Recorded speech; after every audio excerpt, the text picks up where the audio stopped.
Today a man knocked on my door and asked for a small donation toward the local swimming pool. So I gave him a glass of water. It's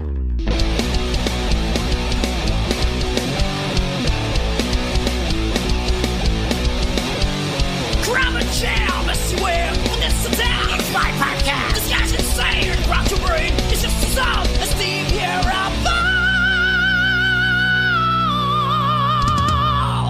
Hey everybody, another Vieira Vault, and I got with me this week from, oh my god, best movie memories. God damn it!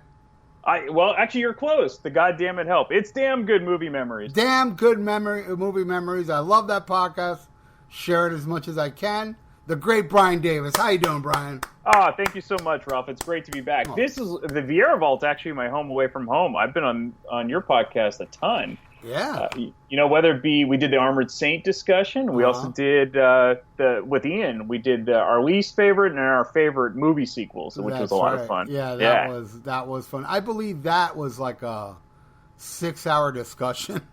It was, which actually led into we'd end up recording One More from the Road, the Skynyrd, same day, and it was just a mess by that point. Oh man, so. Ian was just like obliviated by the end of that because Ian drinks. And that was the infamous Justin Childers episode. That I couldn't even let my mom listen to that one. She loves listening to all this stuff, but I'm like, nah, you're not going to listen to this one. She's like, but I like Skynyrd. I'm like, yeah, but you won't like this one. Yeah. Now I remember. That's when we all made up. It's all water under the bridge with Mr. Justin Childers. So, but anyway, speaking of Skynyrd, that's what we're gonna do. And Brian, I want to thank you so much, man. You donated to the Rock and Pod Expo 40. I said like on my last episode, and you were right on it, man. Yeah. I said, hey, if you donate 40, you can be on the Vieira Vault and talk. Bring up whatever you want, but bring up something I would know, or you'd end up talking yourself. And when you said Skynyrd, I was like, oh my god, Skynyrd. Skynyrd is like in my DNA. Skynyrd is a very, very important part of my childhood, and I absolutely love Lynyrd Skynyrd. I'm a huge fan, and it's something I would love to talk about. So I want to thank you for not only donating, but for picking Lynyrd Skynyrd, the discography. Yeah. Absolutely, my pleasure. And of course, the Ronnie Van Zant era is like your go-to, but we're going to talk about everything. We'll get into the later era too, which I think will be a lot of fun. Hopefully introduce people to that era as well, including me. I mean, I know them, I have them. I don't own physical copies of it, but I have MP3s and stuff, and sure. But I never really got around to like studying them, and it was really recent. Like I'd say, like within a year, less than a year. I dumped them all on my iPod, and I've heard songs here and there in shuffle, but I didn't really have enough time to study them for this. But you're here and you know them, so just like the Nazareth episode I had with Robert Lawson, I didn't know much about a lot of Nazareth albums, and he gave his opinion, and hopefully everybody else check him out. I know I will. And but I want to talk. I want you to go first and tell us. How did you discover Lynyrd Skynyrd? Yeah. So sadly, I'm a little bit younger, so I never got a chance to experience the original band because the crash actually occurred a year before I was born. But I grew up on blues and soul music along with like old school rock and roll from the 50s and 60s because that's what my parents were into, and they had a huge record collection. And so when I started to go on my own and kind of discover bands on my own, blues-based rock bands were kind of the obvious fit. And so Skynyrd was undeniably the easiest to get into because they had that blues-based, southern rock. Plus, they were on classic rock radio nonstop. You couldn't get away from them. Mm-hmm. So my first 3 concerts, I saw Jerry Lee Lewis, and then I saw B.B. King twice. But then my first big rock show was Skynyrd in 1994. They were on their Endangered Species tour. And Pride and Glory opened, and Ted Nugent opened. Yeah, it was terrific. And I was supposed to go with a buddy from high school, but he flaked, and my dad was like, you know what, I want you to go. I don't know much about him except a couple songs, but I'll go. And so he took me, and he ended up loving it because I think the blues influence. He was a soul music guy, but he had a newfound respect for Skynyrd, and I loved it. And Ralph's talked about it, and we definitely talked about it on the One More for the Road episode.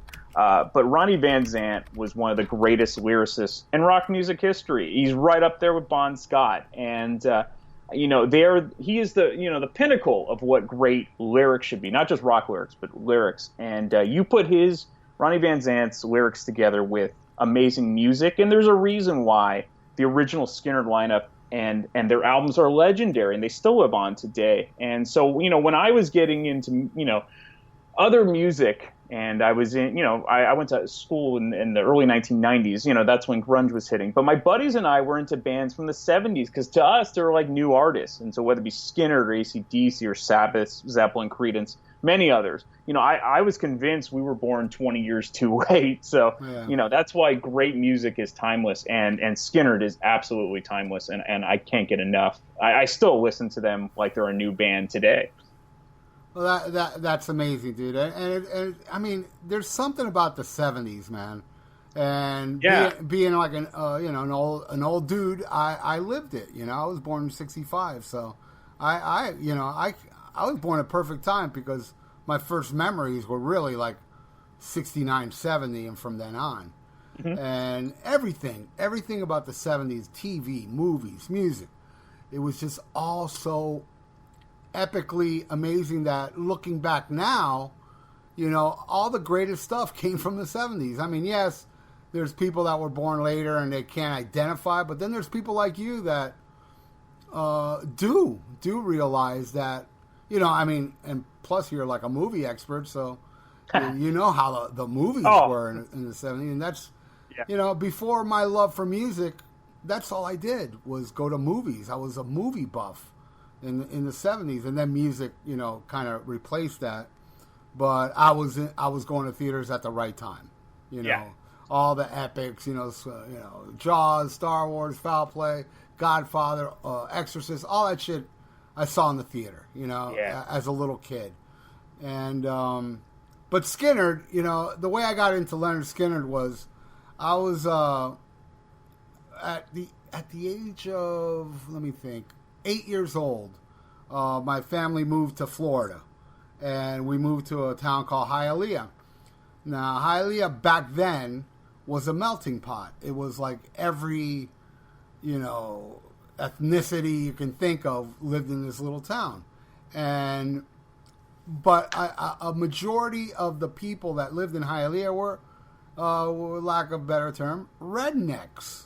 Mm-hmm. And I was raised with a lot of redneck friends, that are Southern, y'all and this and that. But, and I've said this before and I'll say it again, they were the most non-racist people that you can ever meet. I mean, the person very responsible for getting me into Skynyrd was somebody called Dale Hicks. And his dad was, he'd have black co-workers over for dinner. And I remember one time we were playing a a Cheech and Chong album. Mm-hmm. And in the Cheech and Chong album, the N-word was said. And his name was Alton Hicks. He got really upset. He said, "Turn that off. I don't allow that kind of language in my house." Yeah. That. And they had a rebel flag and everything. But he was the most non-racist. They were just good people. And plus, I'm Cuban descent, and they would always have me over. They loved me. They were like my second parents. They were just great people. So Skynyrd was always played, by Dale Hicks and his older brother, Ronnie. Mm-hmm. And, oh my God, it was just so... I mean, it's not just Skynyrd. It was Skynyrd, Zeppelin, Sabbath, Cheap Trick, and The Sweet. A lot of those bands were extremely important to my my music fandom. And Skynyrd was a band that, I don't know, there's something about Lynyrd Skynyrd, and musically is just as important as lyrically, but there was just something so special about Ronnie Van Zant's thoughts and the way he would put his thoughts in lyrics. And it was so in your face, so honest. That's the best way to describe Ronnie Van Zant's lyrics, is honesty. It's nothing that you have to, like, oh, what does he mean by that? No. Ronnie Van Zant, the way he sang songs and wrote lyrics, you know exactly what he's saying. Right. And there were songs, I mean, he was a very intelligent person. And, which is, a big myth about, all rednecks are dumb. I mean, that guy had it going on. He was a extreme, and he was just an amazing human being because, he cites Jimi Hendrix as one of his idols. The Who, Curtis Lowe. That whole story about Curtis Lowe, and and and then there's the band. I mean, the great Ed King. The way that guy would play guitar. Everybody in that band. Alan Collins. I mean, the way that guy played Freebird. That's all him at the end. He's the main. You think of all right, they got 3 guitar players, but they gave it all to him. I mean, now and then they would all join in and start ripping together, I'm telling you, man, there is one song from Lynyrd Skynyrd I got to admit I don't like, and it's like probably their most popular song, but it's not Freebird. But Freebird, man, I can never, ever get tired of hearing Freebird. When Freebird comes on the radio, I turn it up. When somebody yells at concerts, Freebirds, play Freebird. I'm like, yeah, play Freebird. Fuck yeah, it's a cliche now, but it really diminishes how amazing that song is, and they're almost a victim of their own success. Mm-hmm. Yeah. And so let's start. Let's start with the first album. It's pronounced Lynyrd Skynyrd. This one I did own as a little kid. I still have my original copy, which I need to get again because I still have my original copy, and it's terrible. Yeah. I mean, crackles, and I mean, I wore it out as a kid, and I used to have shitty turntables as a child that ruined a lot of my records that I have bought again. But that's one I haven't yet. But fuck it, man, I slapped it on. And I listened to it. I listened to all the classic Skynyrd albums before this. I've been doing it since you donated. Every day I'd put on like a Skynyrd album and in my car. Yeah. And I'm listening to this album, and I'm thinking, Jesus, man, it's like, this album is like a greatest hits. Yeah, exactly. Every song is, well, just about every song is a radio staple. Mm-hmm. And it's so, I Ain't the One, Tuesday's Gone, Give Me 3 Steps, Simple Man. Yep. And Freebird. I mean, all those songs are on the first album. And it's just, it's a great introduction to the band. I absolutely love, this. I mean, then you have things going on, Mississippi Kid and Poison Whiskey, which are all great songs. This is a solid album, from start to finish. And, I absolutely love Pronounce. What do you think of this album?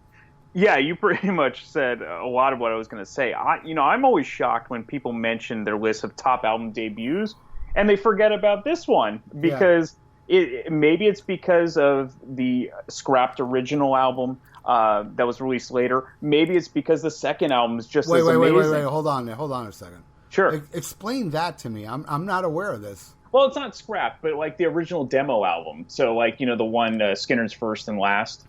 Oh, okay. So maybe some people feel that it's not really truly the debut, but it really is. Yeah, and it is.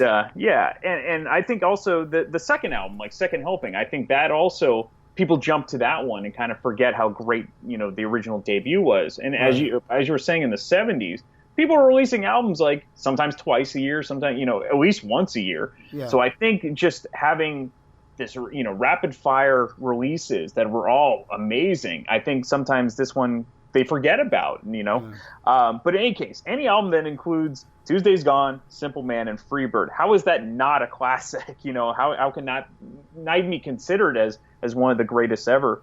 And not to mention, as you said, Give Me 3 Steps, I Ain't the One, Things Going On. Like even there's a bonus track on the on the reissue called Down South Jukin', which is awesome. And again, we both, as we talked about, I understand why people are kind of burnt out on Freebird. It is kind of a concert cliche now, but I don't care if it's mocked. I'm like you. If it's on, I'm going to crank it up. It's a bona fide classic. And here's where the 3 guitars work. I know it's people bag on Maiden, and probably rightfully so for having 3 guitars. That's where it doesn't really work. For Skynyrd, it absolutely works because they knew how to. They all play perfectly with one another. It's not like some sort of like all-star trip. Everyone serves a purpose. And I think maybe only Greengrass and High Tides is right up there with Southern rock epic classics. Band-wise, having Gary Ross and Alan Collins, Ed King together, you get Leon Wilkeson, who was insane on bass, the greatest piano player, and possibly and the most underrated, Billy Powell. Yeah. Unbelievable. And then Bob Burns, who, people remember Artemis because he looked cool, he had the name, but Bob Burns was great in those first few albums. Terrific. If I have to go with a favorite song, which is really difficult, Simple Man. I still never get tired of it, and it's an early indication of the brilliant lyrics from Ronnie. You were talking about the guy wasn't dumb. He absolutely not. He may have used that kind of to his advantage. People kind of would take him, maybe think, oh, this guy's an idiot, but he wasn't. And so he would sneak up on people, I think. And again, that groove and the power chords in the chorus, that still gives me chills when it goes into the chorus. Amazing. If I had to pick a least favorite, and again, this is hard, but Mississippi Kid, it's not a bad song at all. But when you only have 8 tracks on an album and 7 of them are almost all classics and well-known cuts, this one kind of sticks out a little bit, even though it's a really good Southern acoustic blues track. But if I had to pick a least favorite, it would be Mississippi Kid. Yeah, mine, I would say Tuesday's Gone would be my favorite. Mm-hmm. That song just gives me chills. And is that strings in that song? Yeah, oh yeah. Yeah, it really does magnify the emotions for me on this song, and the way that Ronnie delivers the song, and he holds that note at the end, and again. I mean, it's so beautiful. Yes, and it's such a beautifully written song. And definitely. And I have to agree with you. Mississippi Kid, which I love, is my least favorite because, man, things going on in Poison Whiskey. The other 2 that aren't really bona fide radio staples are very fucking awesome. Yeah, the first time I saw Skynyrd, they played Things Going On, and it was nice. Amazing. Yeah, when he does the old stand up and scream, the lights came on, everyone just went apeshit. I loved it. Love it. All right, so then we go to the second one, and which is my personal favorite. Second Helpings, and Ed King and Bob Burns are still in the band, and this is I think this album was probably written before the first album. These are probably like songs that they were saving for the next. Not all of it, probably not. I don't know. I'm not sure. But all I know is this album is fucking phenomenal. And it is my favorite studio album from Lynyrd Skynyrd. And, oh my God, I mean, I can't express how much I love this. But this is the song that, I don't know why, man, but I'm not into Sweet Home Alabama. And as far as I remember, even as a child, I never really liked the song, and it is, a fucking staple. Oh, yeah. And it's probably the one that's played the most on the radio. And I hate saying this, because I love Skynyrd so much. And it's weird that I don't like this song, but I just don't. But the rest, man, Working for MCA, which I think should have opened the album. Don't Ask Me No Questions, Needle and the Spoon. Yeah. The amazing cover of Call Me the Breeze. It's just an extremely solid album, and it was really cool. Like when I used to have a kid, when I was a kid owning the album, it'd be like, wow, look, there's pot leaves on the cover. It was like so taboo. Back then it was like, look at this shit. But it's just a phenomenal, what do they call that? Second album. I don't know what the term is, but follow up. Yeah, I guess. Follow up. But they also say, what's the thing I'm looking for? If it's not as good, they use a term for it. Oh, the sophomore jinx. The sophomore jinx, where this one doesn't have no jinx. Right. It's the sophomore, but it's jinxless. Yeah.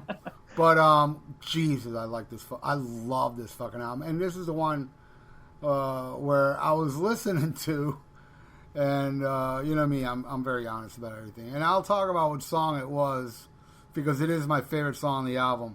I fucking cried listening to it in my house. I'm just listening to these lyrics and just the way Ronnie would like talk about this old blues player, and especially like the last verse when the day he died, no one came to pray, and it's just the whole thing. Like Mama used to whoop me, and I'd go see him again. Yep. And I'd stomp my hand and clap my feet, trying to stay in time. And he'd play me a song or two and take another drink of wine. God damn, that's so. And this is a redneck talking about how he would get up in the morning and take soda bottles to get money just to pay get this guy some drinking money. Yeah. Hey, I got you some drinking money. Tune up your dough, bro. It's like, Jesus Christ, it's so simple but so effective. You know what I'm saying? And Needle and Spoon, anti-drug song. That was a good thing about Ronnie. I mean, back then, he did tackle a lot of issues, gun control. And, what's very prevalent now, but back then it was kind of like, I don't know if I can only think of maybe Neil Young, The Damage Done. I mean, what other songs were anti-drugs? I don't know. But Ronnie fucking, he just knew how to turn a phrase, he just knew how to get the point across in the simplest manner. But the thing is, simple is very hard. Absolutely. To capture something very simple is extremely hard, but man, he made it look flawless. But, he had that gift, and it's obvious, and not many people can do that. Bon Scott could do that. That's the same thing. Maybe people look down on that, but you don't have to be Bob Dylan to be a great poet. No, this is pure. I mean, this is pure. This is poetry in the purest form. Right. And it's kind of like, I mean, I'm just raised a different way. I'm not this artsy fartsy fuck that has to read between the lines with all this shit. I love lyrics that just bam hit me over the head, or lyrics that you have to paint a picture in your head, like Ronnie James Dio was very good. Writing lyrics that you had to he would paint a picture of stuff it didn't really make sense, but it drew a beautiful image of what he was singing, and that's the other extreme. Those are the two types of lyricists I love. But yeah, I'm a huge fan of Second Helpings. What do you think of this one? Oh yeah, along the same lines of lyricists, I had just because I have it in my mind. Neil Fallon from Clutch, saying he kind of has this fantasy lyrics, but they're so unique for at least metal and hard rock of the day, and he's got not a southern, but a blues rock vibe to it. I know you're looking to kind of get into Clutch a little bit, but I think he's more of the modern day poet. He's definitely got that vibe from the 70s, Blue Oyster Cult, those types of bands. But going back into Second Helping, as you said, no sophomore jinx on this one. Many feel this is their best album, and how am I going to disagree? It's probably one of my favorites too. It has to be. Every single song is killer. And I like Sweet Home Alabama too. I mean, so does the rest of the planet, Oh, I know. And so when you first heard Four Horsemen on Kill 'Em All, did you say, "Oh shit, that's kind of Sweet Home Alabama" in that part? No, you know what? Believe it or not, it wasn't until I read like an interview with Dave Mustaine when I got the internet. Right. Sometimes things escape me, but then when he said it, I was like, "Oh yeah." It's there. Yeah. It's there. Yeah, that's right. I never really figured that out, but yeah, then you hear it when you hear them talk about it. Well, there's the influence of Skynyrd, because you wouldn't think Metallica, but that, Cliff Burton, huge Skynyrd fan.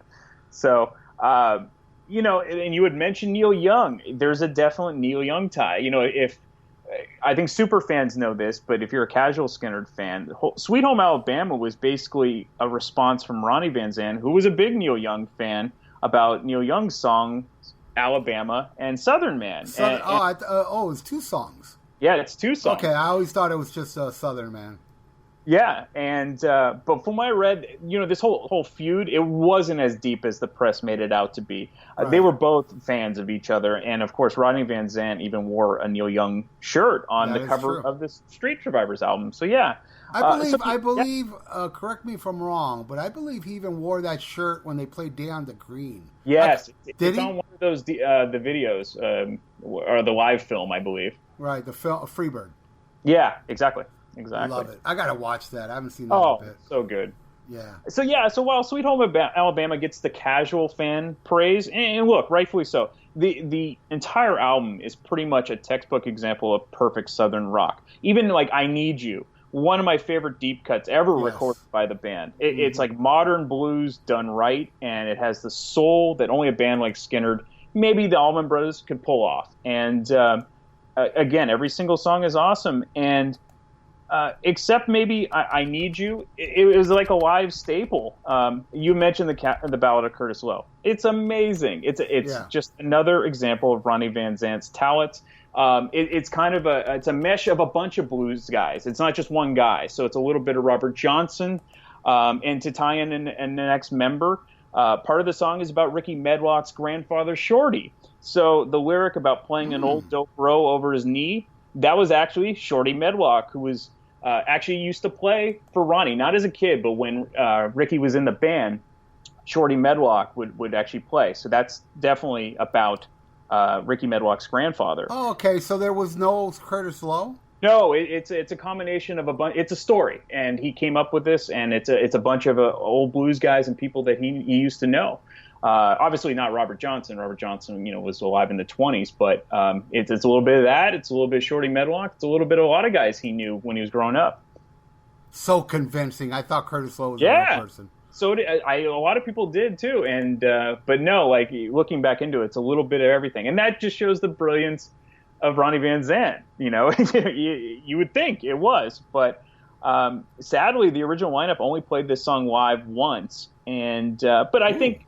Back in the day, it might have been tough to have this in the set when you have a set list full of like rockers. Yeah. So I can understand. So what did they do when they played this live? Did they bring out the acoustics and stuff, or did they electrify that tune? That I don't know. I wish I could find it. According to Ed King, they said they only played it once, and this is from an interview from a long time ago. So. I would love to find that. They played it. The second era of the band has played it live, and I think they kind of do it with it's electric, but it's kind of toned down a little bit. Right. Yeah. So I would love to hear the original. But then this happened a lot back then, especially when they're putting out so much music. They keep touring on the new album, and certain songs just kind of get dropped for whatever reason. If I had to pick a favorite song, and again. This is hard. I'm going Call Me the Breeze because great choice. This song comes on, and if I'm driving, I'm going as fast as possible. The groove, perfect. Everyone in the band gets to shine on this song, especially Billy Powell on piano. It's just unbelievably solid. Least favorite, and see, I actually like this song, but it's the Burnout Factor, and it's got to be Sweet Home Alabama. Still love the song, but yeah, it's like Iron Man, Paranoid to me, at this point. Right. If it's on the album, I can listen to it. If it's on the radio, I'll change the station because I just heard it so many times. And that's actually an interesting point. With songs I'm burnt out on, if it's in the album format, I can still listen to it like it's nothing because I want to, there's a certain sequence that I like. But if it's on its own, there's certain songs I just can't listen to again. I will mention that in the 1997 reissue, there's an unreleased demo called Take Your Time, which is amazing. It's a Southern blues song. Definitely worth checking out if you haven't heard that one. I haven't.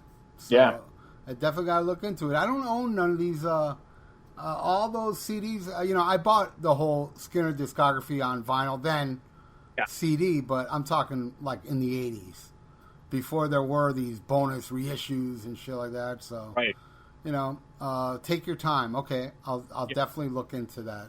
And one other thing to mention is the first 3 albums were produced by the same guy, Al Copper, who was kind of like a Southern legend. I think he was in Blood, Sweat, and Tears. And they only had 2 producers in the original lineup. And so we'll eventually get to that, but just wanted to mention Al Copper. Nice. Yeah, my favorite song on here, I don't know, man. I mean, I'd have to think about it, but it may be my all-time favorite Skynyrd song is the Ballad of Curtis Loew.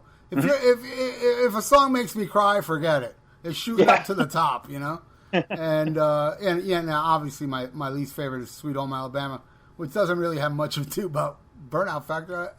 I'm ashamed to say, just not a fan. No, man, like you like what you like. Yeah, exactly.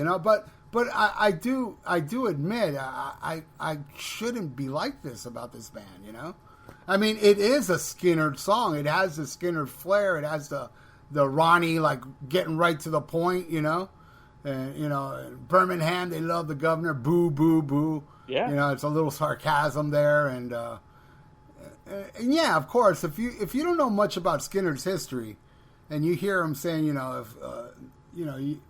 who needs Neil Young anyway? If you don't, it's pretty much a fuck you to Neil Young. But I knew what you were talking about because I think it is even in the Freebird movie. They talk about how Ronnie was a huge Neil Young fan and he had nothing against him. It was just a response to sticking up for the Southern man, and that's right. That's what I'm doing. Even though we have a good fan base of listeners, it's not enough to reach out and just slap everybody saying, dude, rednecks weren't racist, at least not in Hialeah, they were good fucking people, Third album. I think that's also where music brings people together, because I grew up as far away from the South as I could possibly be. I mean, I grew up in the San Francisco Bay Area, but Skynyrd to me meant as much as it did to you. And we're from 2 totally different areas, but it didn't matter.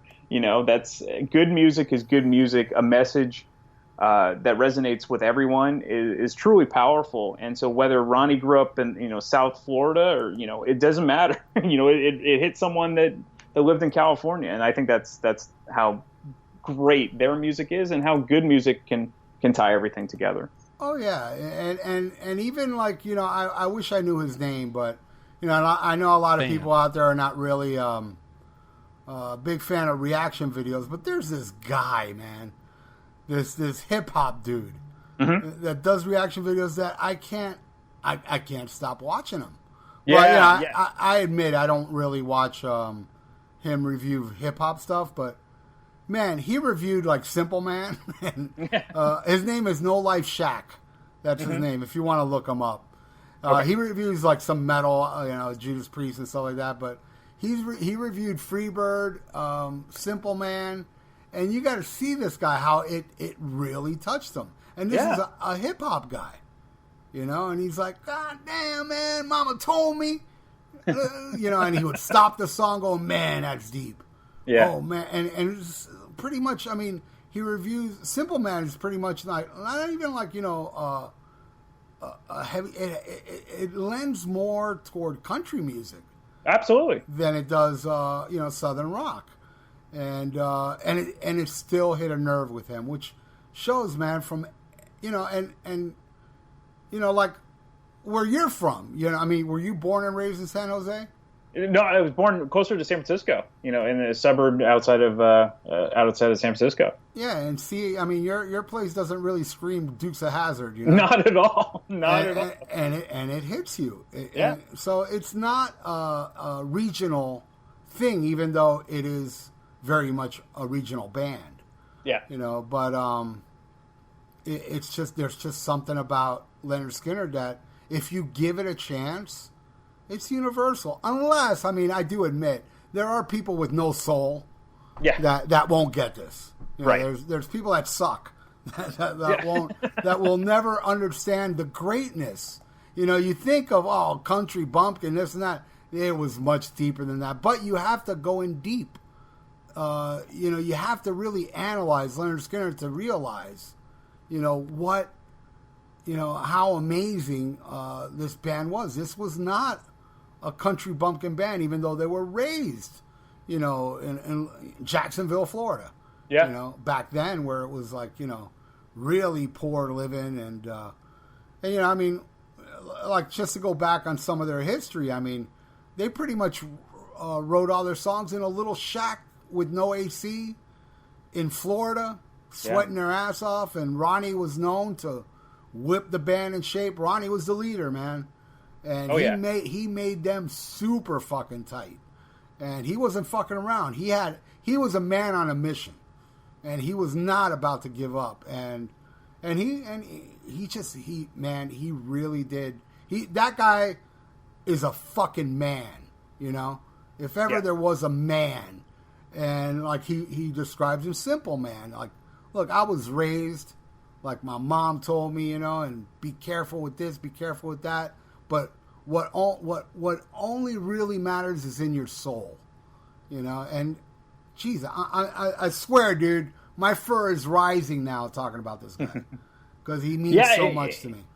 And he was influenced by other types of music too, whether it be the rock bands from England or even the bands that came out of San Francisco in the 70s. The same thing. So like what resonated from me that came from him, he was getting influences from other people. And again, that's just quality music, and it's a testament to him. And yeah, he was a taskmaster. There's a reason why Skynyrd musically was so tight in concert. You listen to their live stuff, it sounds a lot of times better than what they did in the studio, and the studio stuff's amazing. So that's all him. That is all him. Yep. And I don't know, man. To me, it kind of sounds like the live album, which we'll touch upon in a second. Yeah. Doesn't sound overdubbed. No. I don't think so, because it was just pure, I don't know. I just get the vibe that that's one hell of a live album.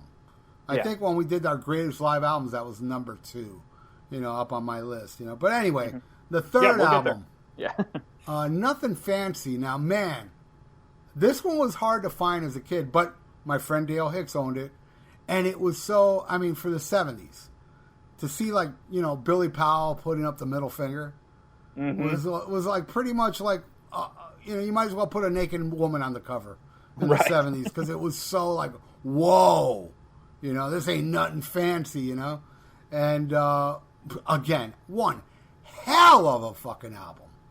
Hell of an album. Starting off with Saturday Night Special, song about gun control, where you hear both sides, It's like, hey, man, guns are bad, but, you need them, because of other idiots with guns, That's right. Cheating Woman, Railroad Song is an amazing tune. And, Whiskey Rock and Roller, On the Hunt, Am I Losing? Probably one of the greatest deep tracks, in my opinion. Absolutely love Nothing Fancy. It's such a great... they didn't release any bad albums, in my opinion, with the Ronnie lineup, with Ronnie in the band. But Ed King's still there. Yep. But this was the introduction to Artemis Pyle. Yeah. And I love it. What do you think of Nothing Fancy? Yeah, last produced album by Al Cooper. As you said, Artemis is in the band, and I guess Bob Burns had a nervous breakdown on the second helping tour, and that's why he left the band. And sadly, like Burns, he was still performing music all the way to the end, but I guess he died in 2015 from a car crash. He was playing a late night gig in Georgia, and he didn't make it. So really sad.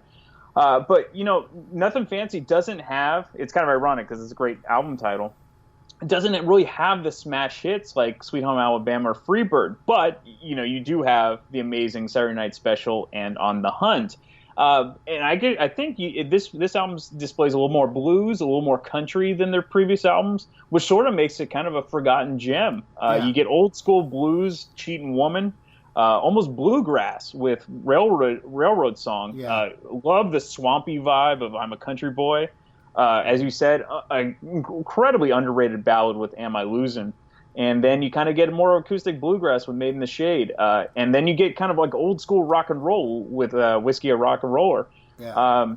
I would say that this is their most diverse album, including in terms of musical styles, and I probably find myself returning to this album a lot since it doesn't really have the radio hits. Right. Yeah. By the way, Ronnie does touch upon the next album, not having radio hits on this album. Right.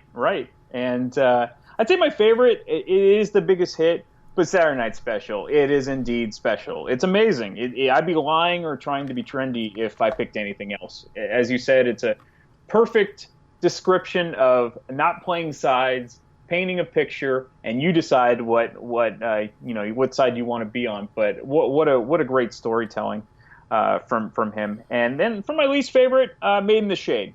This is kind of like Mississippi Kid for me. Never skip it. But to me, it doesn't match up to the other tracks. It does stick out, and yes, what you said about Saturday Night Special. I'm the way Ronnie sings that song. I'm like, you know what? I'm on both sides. Yeah. I can't pick a side because I own a gun. I have a permit to own a gun. A friend of mine was murdered, in his own house. Shot 6 times, and unfortunately he didn't have a gun, and that prompted me, to get a gun, get a license, and everything.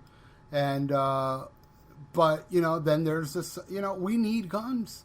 I mean, this is just my opinion. Not everybody out there, whatever your opinion is, I respect it, but because of my own personal experience with a buddy of mine, I don't believe in not having a gun. I wish I didn't have to.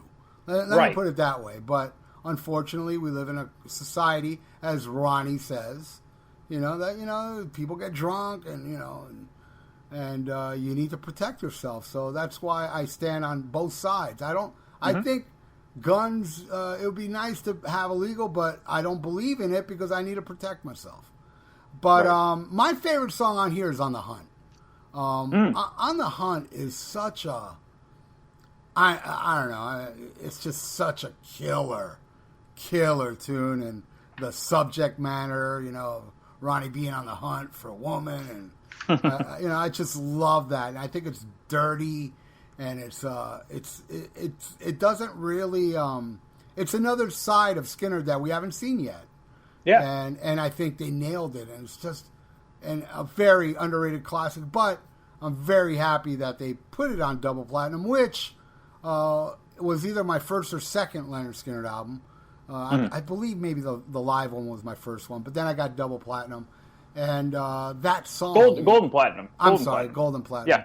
Yeah. That song. Oh my God, Kiss. Yeah, right. Oh my The God, troops in everywhere. But yeah, man, it's such a great song, and I'm gonna have to agree with you. Made in the Shade, I love it though. I do love that song. Yeah. But it is kind of like you know what, man, that song could have been better off somewhere else because it kind of sticks out as a sore thumb.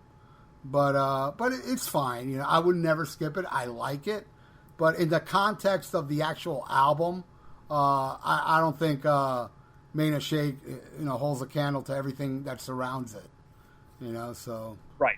I absolutely love that album. Then we go to Give Me Back My Bullets.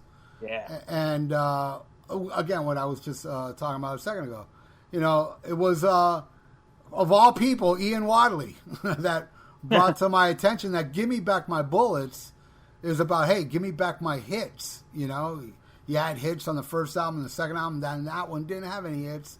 So that's kind of like, Ronnie saying, hey, man, give me back my bullet. Put it back where they belong, And I love that, And when Ian said that to me, I was like, fuck, man, that's brilliant, because all this time I'm thinking, about guns and bullets, whatever, Yeah. But, again, then I sat down and listened to the lyrics, and I'm like, holy shit. Ian's got a point. I mean, well, Ian read it somewhere. But, Jesus, this album. Another fucking incredible album. Double Trouble, Cry for the Bad Man. Really killer. Deep tracks. Every Mother's Son. Yeah. Oh, man, and it's a bit heavier. but it's just amazing. I absolutely love this one. One of the last ones I acquired. I think nothing fancy was probably the last one. This is probably the second to last one. But Jesus, man, you can't go wrong with "Give Me Back My Bullets." What do you think of this one? No, and first album produced by Tom Dowd. I've always found this album fascinating. The sound of the album, at least the production-wise, is very sludgy. It's almost like Sabbath-like in their song tempos, especially the title track. And that possibly could be the reason it's the poorest selling album from the classic era. But in any case, that's really the loss of the casual fan, because I think there's some real gems on this album.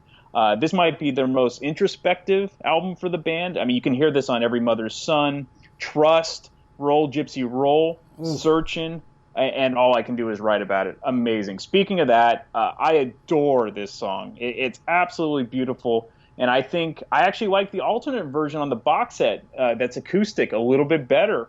But in any case, it's fabulous. That is, easily my favorite song on this album. The title track is so killer. But I have to say I like the song better live. I think it's sped up a little bit more. But you can't deny how great the song is. I love the funky and the swampy songs like Cry for the Bad Man. I got the Same Old Blues and of course, Double Trouble. This is an album for the hardcore Skynyrd fans. It's the flick of the switch. It's the Night in the Ruts. It's the point of entry, in their discography. And I mean this only in a good way. I think this is one where if you haven't discovered it, check it out, because you're gonna like it a lot more than you think. And even if you don't know the hits, favorite, already said it. It's All I Can Do Is Write About It. Their most underrated ballad, brilliant. And least favorite, strangely enough, this was the toughest album for me to pick a least favorite. But if I have to, I'm going to go with Searchin', but I don't dislike it at all. I just couldn't go against any of the others. It was really, really hard. But again, as we say a lot, I love it. But if I had to pick one, I got to go with that one. Searchin', which I absolutely love that song. I got to admit, I prefer the live version. On One More for the Road. But yeah, I have to go with the title track. That it's always been one of my favorite, probably my favorite heavier Skynyrd tracks. Mm-hmm. And least favorite, Jesus, that's a hard one. I'm gonna go with I got the Same Old Blues, and I hate saying that because I do love that song. JJ Cale again. Yeah, from Call Me the Breeze. Yeah. Also, I want to bring up a funny little tidbit about Double Trouble. Now, I did acquire Give Me Back My Bullets after I bought the first Molly Hatchet album, and I'm a big Molly Hatchet fan. Yeah. And the song, Bounty Hunter, from Molly Hatchet. Listen to Double Trouble. They really nicked it. They nicked Double Trouble. Like, seems to me it's one hell of a way for a man to meet crown happy. Well, they do the same thing. It's like, seems to me, he does that little, what is it, that bridge part, before the chorus. And the chorus, yep. Yeah, they really, and when I first heard Double Trouble, I was like, whoa, wait a second. That's Bounty Hunter, But, yeah, fucking incredible album. And all right, so the next one is the epic live album. Yes. One More for the Road, something I'm pretty sure was my first Lynyrd Skynyrd album. And man, this one, man, it's gonna hurt. Oh well, no, not actually. Sweet Home Alabama's on this. Oh, yeah. I was gonna say it's gonna hurt to pick a least favorite, but this album is there's something extremely special about this album. I mean, for me, it's being a metalhead and stuff, it's really hard to top Unleashed in the East. But if Unleashed in the East did not exist, this would be the greatest live album ever made. It's an album that has that vibe. I just love when Ronnie says, "Play it pretty for Atlanta." Yeah. During Freebird, it's so beautiful. And the way that guy, Ronnie Van Zant live, he wasn't your typical frontman. He wasn't like, hey, look at me and I'm going to move around and dance around and do, be a typical frontman. Ronnie would like stalk the stage like a fucking like a lion, you know. Yeah. And he just had a mission being on stage. I'm gonna go up there and I'm just gonna focus on the song and focus on doing my best. And I love that about it. I love, you know, unorthodox frontmen too. You know, it doesn't all have to be, you know, look at me. You know, Ronnie was kind of like, look at everybody. You know, I'm not going to be up here to be the focal point. And I really did respect that about him. Go up on stage barefooted.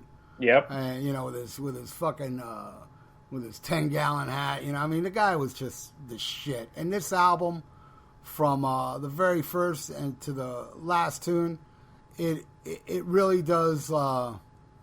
It just strikes a nerve with me. And what a treat! Like in the '90s, getting that anniversary where I finally heard. Well, no, actually, I heard Simple Man and Give Me Back My Bullets on the box set before I acquired this. Right. But there were different shows. You know, and they would nick songs from this show and that show. So you hear like a different version of Freebird. Yeah. And stuff like that, which was so awesome to hear, because listening to those songs, it's like, dude, you know, it's like one of those things where, you know, you listen to songs that were left off albums and you're like, oh, okay, I can see, I'm so used to the original version that this version, hearing it so new, I can see why they left it off. But this one was different. Listening to the, you know, Simple Man and Give Me Back My Bullets and stuff like that, I was kind of like, wow, this would have been, this sounds as good as what's on the original version. So, yeah, I can't express enough how much I love this live album. It's tremendous. What do you think? Yeah. Well, as we said earlier, if you want to hear how much Ralph loves this album, definitely check out the Rock and Metal Combat podcast. Right. Yeah. Because we did that episode, and that was a fun one. Definitely check that out. You know, you get the best known tracks of the time for the first 4 albums, but then you get the deep cuts. And for me, the highlights of this live album is the 3 exclusive tracks you can only hear on this album. My all-time favorite song is, always for this album, T for Texas. Blue Yodel, #1. Amazing. Absolutely amazing. You get to finally hear Steve Gaines, for many people, the first time. Right. Johnny Van Zant, you know, he references him. He said, you know, God damn, that boy is funky. And he's right, because the intro riffs are so good. And then the song just comes crashing in. It's kind of got that classic ZZ Top feeling with the slide guitar. Amazing. It goes by so quickly. It's almost 8 minutes long. It's a guitar fan's dream, you know. The guitar battles, so good. And then Billy Powell comes in after the guitar battle and he does his piano stuff. Yeah, I can't speak more highly of this song. And yeah, terrific. The other 2, you get Travelin' Man, which never appeared on a studio album until years later. We'll talk about it, but Travelin' Man's terrific. And then you get a cover of the Robert Johnson classic Crossroads, which, you know, people know the Cream version, but Crossroads from Robert Johnson, their version's just as good, man, as Cream. Yeah. I can't pick a least favorite. It's amazing. They kind of do the Cream version though, right? Am I right? Pretty much, yeah. They're not gonna. Yeah, it's sped up, and that's definitely, you know, it's kind of like when Aerosmith did the Yardbirds version of Train Kept a Rollin', right? Instead of the the original. So same thing. My favorite, man, and it's tough because, you know, I think Freebird on here is definitely the definitive version. And you know what, Brian? Something we didn't touch upon on the first album on Freebird, it fades out during the solo. Now, I remember, and I don't own this, and I should. There's the classic, that classic picture of the baseball. You know, the Lynyrd Skynyrd baseball. You know what I'm talking about? Mm-hmm. Well, exactly. Yeah, there's an album with that on the cover, and it has the studio version of Freebird that doesn't fade out. Mm-hmm. And I need to get that.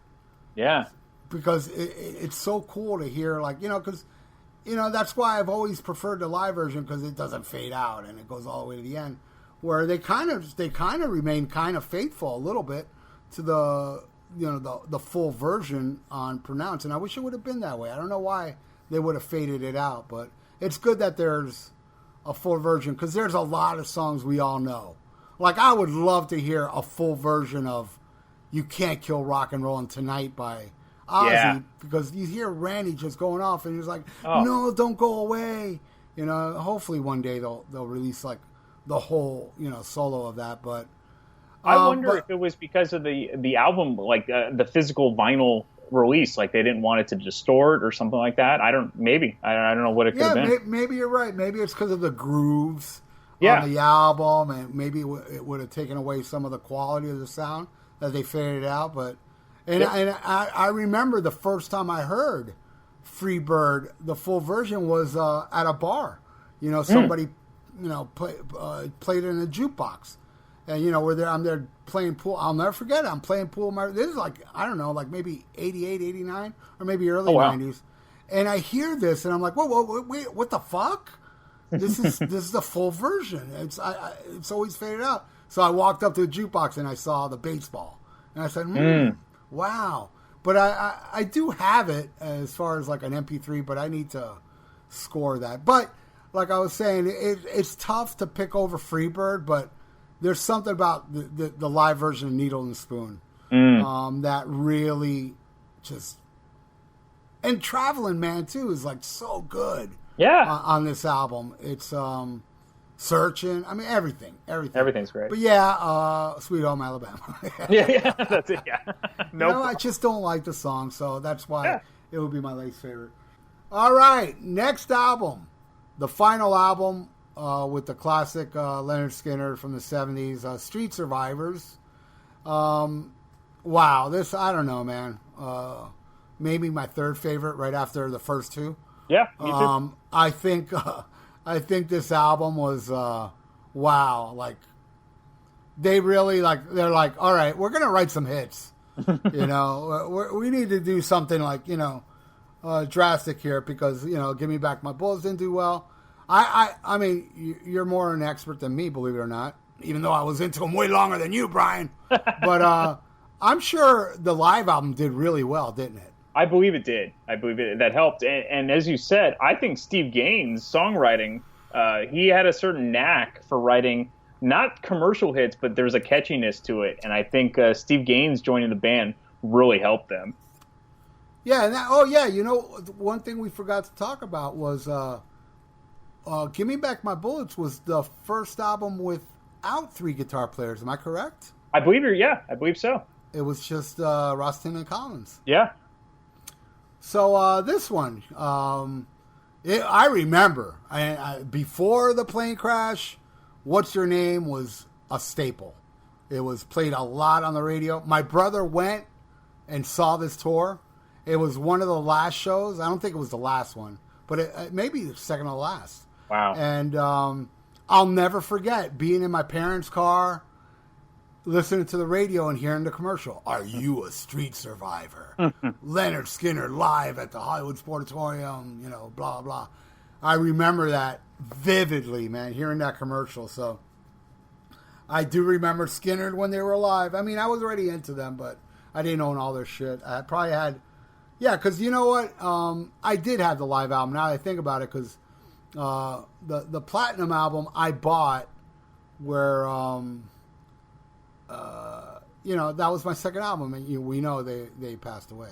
Yeah, and it was so cool. Like, you look at that Gold and Platinum album, and it's like so fancy and shit. Yeah, and then you open it up, and it's just a scribbled drawing of them. That's fucking amazing. Yeah, and it really does encompass Lynyrd Skynyrd because they were extremely smart and intelligent, but deep down inside they're country boys. That's right. But going back to Street Survivors, this album I will pick a least favorite. That's such a good song. But, I guess I'm going to do it because it's a cover. But, oh my God, Steve Gaines did write my favorite song on the album. And it's very rare that Ronnie Van Zant wasn't involved in songs. Yeah. And on this album, there's 2 songs that were written by Steve Gaines Yeah, alone. that's right. And maybe he brought it from, where he came from. But this album, I mean, That Smell, which I remember that smell was not on the radio back then at all. I mean, it caught on much later. I mean, I'm talking just South Florida, maybe up elsewhere it was different. But, you got that right. I Never Dreamed. Mm-hmm. Wow. Zach Wilde does a great version of that. He does, on Mafia. Yeah, and oh my God, One More Time, I Know a Little, Ain't No Good Life. It's just a phenomenal album, and what an amazing swan song. Yeah, for the original Lynyrd Skynyrd. What do you think of Street Survivors? Yeah, unfortunately, the album's best known for all the wrong reasons. Most obviously, the final album for the classic lineup. The plane crash actually occurred 3 days after this album was released, which is crazy. Yeah, and then everyone remembers the original cover art that was replaced because it had flames around the band, and so they wanted to be respectful, so they changed it to a solid black background. Right. And sadly, it's kind of like Randy Rhoads. We'll never know how great Steve Gaines could have been in this band. And but this album alone showed what he was capable of. He co-wrote 4 of the 8 tracks, and like you said, 2 of those tracks he wrote by himself. And obviously, Ronnie Van Zant respected him enough to let him do that, which says a lot. And he even sings on "Ain't No Good Wife." He's got a great voice. Great voice. Yeah, and I love the co-written bonus track that's on the reissue called Georgia Peaches. Yeah, good song. And just a tragic loss along with his sister that died on the plane crash too. But what should be remembered? Another fabulous album from a band that never released a bad album in the 70s. And for casual fans, to me, it's kind of a return to form for casual fans to Second Helping. Though I don't agree with that personally because they always release amazing albums. But probably the 3 most it's probably the 3rd most popular album for me too. With the classic lineup, you of course get What's Your Name and That Smell. But the deep cuts are killer. One More Time, you got that right. I Never Dreamed, like you said, terrific. And then there's another bonus track called Sweet Little Missy, which is terrific. Interesting note about One More Time. It's actually a track from the original band from 1971. So Ricky Medlock's on the track playing drums. Ed King's on guitar. Wait. On the Street Survivors version? Yeah. One More Time. Yeah. I just found that out. I had no idea. That's from getting ready for this episode. I had no idea either. So that's pretty awesome. And then Blackfoot's eventual bass player, Greg T. Walker's on that track as well. Speaking of Blackfoot, I mean, maybe one of these days we can get into Blackfoot, but man. I would love to. I love Blackfoot. First 5 albums, terrific for them. Marauder would be my favorite. Oh, yeah, definitely. Favorite song on this album, I'm going to go with I Know a Little. I've always loved this track because it's got that old rock and roll feel, got a little southern boogie blues. This easily could have been a ZZ Top type track. Another track where Billy Powell shines, and of course Steve Gaines' amazing guitar playing. I think you kind of alluded to it. My least favorite song is the cover song from Merle Haggard, "Honky Nighttime Man." It's not bad, never skip it, but it's an easy choice compared to the rest of the album. Well, we agree on this one as far as favorite and least favorite. And I Know a Little. I have to put like neck and neck with "Ballad of Curtis Lowe" as my favorite Skynyrd song. Oh wow, okay. It is so the vibe and just the way Ronnie kicks it off with "Yes Sir." It's just so and it's just the way the band is playing, the way that Steve Gaines rips on that song. Yeah, I mean the guy was phenomenal. And you also have to bring up the co-lead singer he did on "You Got That Right." Right. True. I mean, he's amazing vocals. That guy was great. And it shows, how cool Skynyrd were. When you bring a new member in a band, you don't give them that much leeway. No. But I guess Steve Gaines was just so badass, it was undeniable. Yep. And of course, Honky Tonk Nighttime. And I don't really dislike the song. I'm not like the biggest fan of the song, but I don't dislike it. But no, man, everything around it is I think Miles better. Yeah. And that's where it ends. All right, I'm cutting it off right here. This is part 1. Tune in next week for part 2, where we talk about some what I consider very essential Lynyrd Skynyrd albums that were released after the plane crash that features Ronnie and most original lineup. But and also we'll talk about the reunion stuff after that as well. So tune in next week for part 2. But for now, let's go into the vault.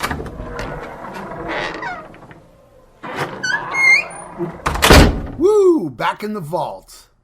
I'm going to play you guys something very, very obscure. It's a band called Extra Hot Sauce.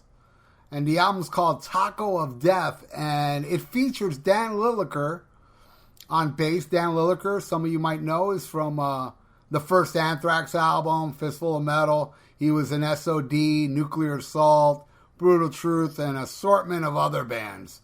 And this was one of the bands that he was in. I don't know if they ever released anything after Taco of Death, but they do a cover of Freebird by Skynyrd. So I figure, fuck it. It's a Lynyrd Skynyrd episode.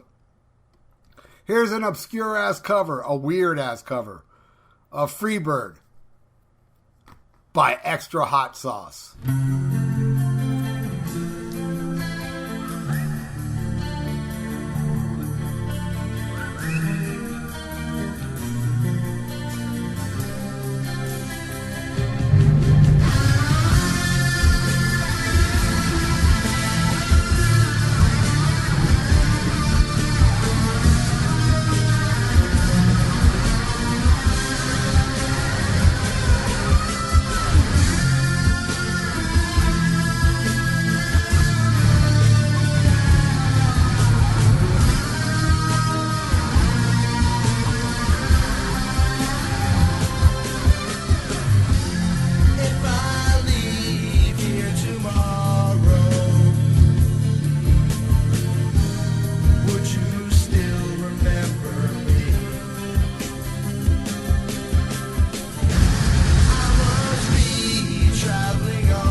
Well, all right.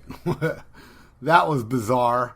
I figured, fuck it, put it on. It's a Skynyrd cover. All right, now I'm going to talk about the comments you guys left. And yes, a Spreaker comment. Somebody left a comment on Spreaker. Now, just to let you guys know, if you guys are going to leave a comment on Spreaker, you got to do it to the latest episode. I can't go through every single episode to see if there's a new comment. But somebody called Carl Gibbett. I know Carl. He left a comment on my last episode that I will never support Zakk Wylde again. He said, "What a crusty rim job of a security turd. Hope Mr. Zakk hears what happened and does the right thing." Well, I hope so too, Carl, but I won't hold my breath.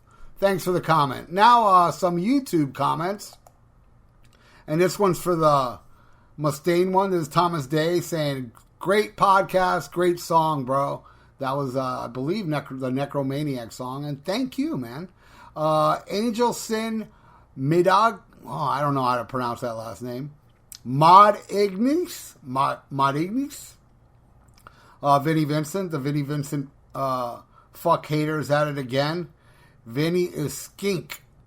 So fucking what?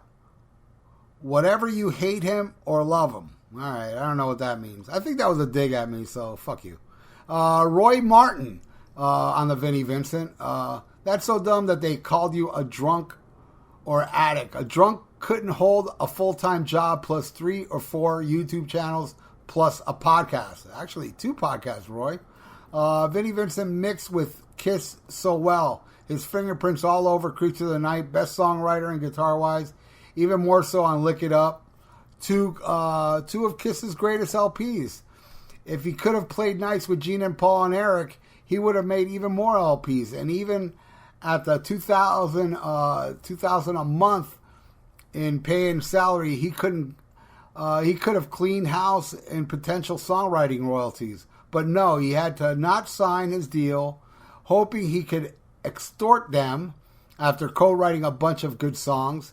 Bad idea. Paul had it when he had caught Vinny selling a bunch of stock Jackson guitars and Charvel guitars that Vinny claimed were from his personal collection. Then his Invasion band abandoned him, only to hit it big, proving that Vinny's shit, or shite, he wrote, was beginning to stink bad. Us fans of the 2 Kiss LPs have been practically begging him to release some new tunes or some kind of lifeline, and we get this train wreck. And after the latest round of selling his autograph concert posters, there are no Vinnie Vincent Invasion old shows. Those are all canceled shows. The ones he canceled, and the ones he canceled.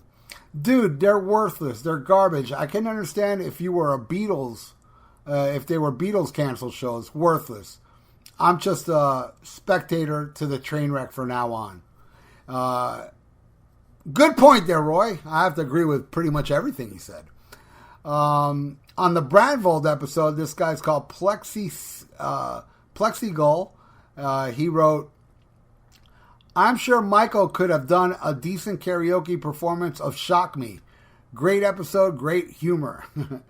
Scott Lowe on the Zach Wilde episode, as far as the VIP thing goes, there's something called a schedule.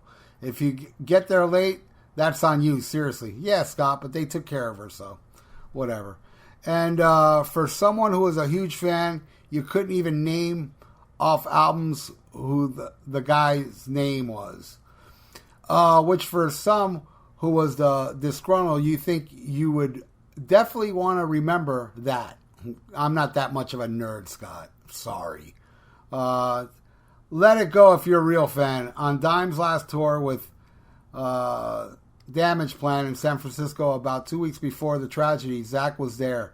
Rode with him from the LA show. I was taking photos and security snatched my camera and I never got it back at all. Bummer. But I didn't blame the band for it. Get over it, guy. I'm not blaming Zach. I'm just saying I'm not paying. You know, I'm not supporting Zach anymore because I don't want to put money in the pocket of his security guard. And trust me, by me not supporting anymore, it's not going to hurt him at all. So you get over it, dude. And he left another comment, but fuck him. Abe Froman wrote on the Zach Wild, Zach is a hack. He kissed the septic ulceratic bunghole of the old hag Sharon Osbourne. Anyone who is okay with that all whore is not okay with me. Well, there you go, Abe. Perpetual Music said on the Zach Wild, so you paid VIP but got treated like shit. I love Juggernaut by Frank Marino. All right, cool. I do too, dude. Great song. Sean McNearly. I'm sorry, I've hardly had any sleep last night. This channel sucks. Zach Wild is cool. You people are whining bitches. I'm out of here. Fuck your camera. I love when somebody has to say, I'm out of here. Look at me, everybody. Yeah, okay, whatever. I don't need you, Sean, just like Zach don't need me, so your comment sucks. On the other one, Sonic Brew, somebody just wrote that. Great album. On the Michael Brandvold, okay, you admit that you're playing your audience and that you made fun of them? This begs the question, why do you have an audience? Are they retards? There you go. Maybe I'll relay that to Michael, if I remember. Michael Glonmeyer on the Zach Wallace said, great episode as always, brother. Nice pick with Frank Marino. He's so underrated and a huge influence on John Petrucci. That's cool, man. I did not know that. On the concert one, episode 3, Alfie wrote 1 minute and 10 seconds about Kiss at West Palm Beach Auditorium. What, that's all I spent on it? Oh, all right. If you want me to talk longer about Kiss, Almost Human 56 YouTube channel. On the Zach Wild one, David Konow wrote, Zach Wild needs a bodyguard? I laugh at 80s musicians who still think it's the 80s. It's not, guys. Get over yourself. All right. Jersey Joe on Zach Wild. I just finished listening right now. I've been sick for a few weeks. Thanks for recognizing my support. I mean every word I said. You're the best YouTuber around. Keep up the great work, brother. See, Jersey Joe matters, not these other idiots. Thank you, Jersey. Crom Chews wrote, Vinnie Vincent is totally crazy. Mildred. If you guys don't know the Mildred story, he sends emails pretending to be somebody called Mildred. Zach Wild, Jeff G said, I'm actually seeing Zach Sabbath in Edmonton on August 7th, and I'm doing the meet and greet. If I heard about Ralph's experience beforehand, I probably wouldn't have bought it. I'm done with these douchebag bodyguard handler types. These fucking ass-kissing sycophants would have nothing going on in their lives if they don't have a rock star's nut to swing on. I had a similar experience with a jacked-up bodyguard when meeting Peter Criss last year, and no, it wasn't his wife. This guy had his head so far up Peter's ass, they were breathing the same air. He's acting all hardcore, yelling and being rude. He acted like us fans were a bunch of paid assassins there to kill Peter, and he was going to be the guy to dive on top of the grenade to save Peter. End the world. I could see if the fans were out of control and misbehaving, but nobody was. It was obvious that none of these ass clowns have ever had any executive protection training anyway. If a deranged fan really showed up wanting to do harm to a rock star, these jack-off gorilla bodyguard types would be useless to stop it.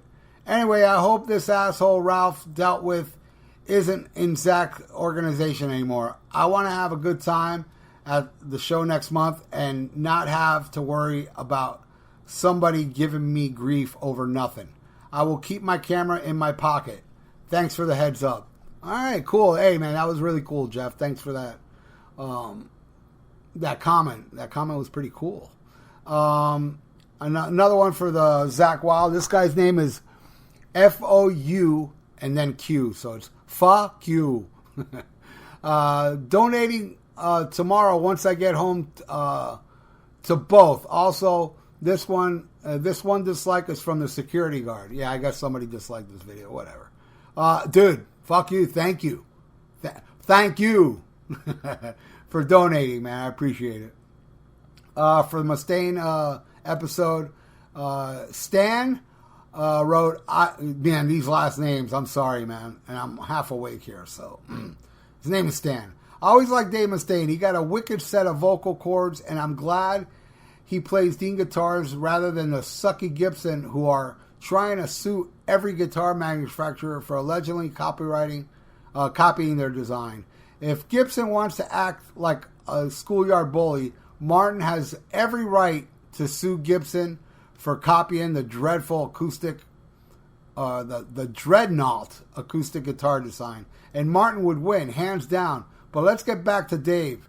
He was always a superior axeman compared to Kurt Hammett. Let's keep Dave in prayers, and so he can beat this scourge, better known as cancer. Thank you, Stan. Another great comment. On the Zach Wild one, James Hughes wrote, that's fucked up. He had no right taking your memory card. That's theft, bro. You should follow it up. Fuck Zach Wild. Well, I ain't going to follow up shit. But thank you, James, for caring enough to leave that comment. John McDaniel on the Zach Wild. Great episode as always, Doc. Keep up the good work. You fucking rule. No, you fucking rule, bro. Stan wrote on the Zach Wild thing, in terms of supporting guitars for Ozzy, after Randy, Jakey Lee was the best Ozzy ever hired, and Jake's work with Badlands was mind-blowing. Oh, man, I agree. I love me some Badlands. The Clarences on the Zach Wild said, how many shows, channels do you have? I don't know. A bunch, dude. I have 2 podcasts, and I have a radio show. And, actually, if on all my videos, except for this YouTube channel, I put all the links to everything I do. So there's a bunch. John on the Zach Wild thing wrote, I don't blame you for not supporting Zach anymore.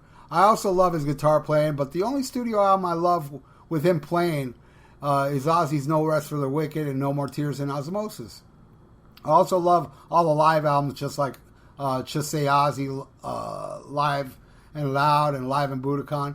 I have never met Zach, but like you said, I heard he was a very nice guy. The part that Zach messed up, in my opinion, is when he did not take up for you. He should have not let the asshole yell at you or any other fan.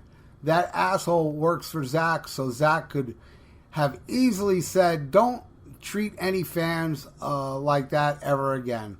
I have met a few bands in the past, but one person I had the opportunity to meet back in 2001 when I was 22 years old was Yngwie Malmsteen. I told the guy that worked for the club I have known for years. No thanks. He had a strong reputation at the time for being a major prick, and if I had been a prick to me, if he had been a prick to me, I would no longer be a fan, and I would never buy anything he released from then on. He was my favorite guitar player for over 30 years, but last year, Richie Blackmore took that spot. Zach should have said something to that asshole, because I'm sure you did not deserve it one bit. Thank you so much, John, and I agree with you. All right, Mick Caldwell said on the Zach Wild episode, the laugh in the song totally sounds like you. He's talking about Tables That Turn by Necromaniac, but no, that's not me. Anyway, so that's all the comments. Keep them coming, guys, and leave me iTunes reviews and what have you. And please check out Brian Davis's podcast, Damn Good Movie Memories, and I'm going to be on a future one very soon. And hey, if you're listening to my voice now, thank you so much. Thanks to everybody listening. Thanks for all the comments. Keep them coming. I'll read them all at the end of the show. And you guys fucking rule. Till next week, another Lynyrd Skynyrd episode, part 2 of the discography, where Brian Davis really educates me on the reunion stuff, which I'm not really that familiar with. I know some of it. But then there's some albums we haven't talked about featuring the original lineup that I want to talk about, compilations that came out afterwards, and a really cool concert called One More for the Fans that Brian wasn't even aware of. So, and he's a, much more, I don't know if I would use the word bigger fan. Well, I guess I would, since he owns the whole discography, where I stopped with the original lineup. Anyway, till next week, man. Thank you all so much for listening. Schmack 'em a gob later. This has been brought to you by MiamiMetalMerchant.com for your metal needs at competitive prices. Visit MiamiMetalMerchant.com. Tell them Dr. Fuck sent you.